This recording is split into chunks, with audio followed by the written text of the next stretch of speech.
নমস্কাৰ বন্ধুসকল, আজি মই আপোনালোকৰ মাজলৈ লৈ আনিছোঁ গণিতৰ কেইটামান ইম্পৰ্টেণ্ট কুৱেশ্যন যিকেইটা মেট্ৰিক পৰীক্ষাত 90% চান্স আছে।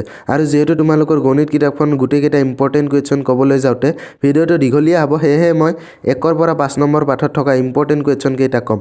আৰু যদি এতিয়ালৈকে আপোনালোকে মোৰ চেনেলটো ছাবস্ক্ৰাইব কৰা নাই তেন্তে কৰি লওক, কাৰণ ইয়াত মেট্ৰিক পৰীক্ষাৰ কথাৰ লগতে পৰীক্ষাত নম্বৰ পোৱা কৌশলৰ কথা আলোচনা কৰা হয়। গতিকে আহক ভিডিঅ'টো আৰম্ভ কৰোঁ। বন্ধুসকল, ভিডিঅ'টো শেষলৈকে চাবা, কাৰণ ভিডিঅ'টো তোমালোকৰ ভালৰ কাৰণেই বনাইছোঁ।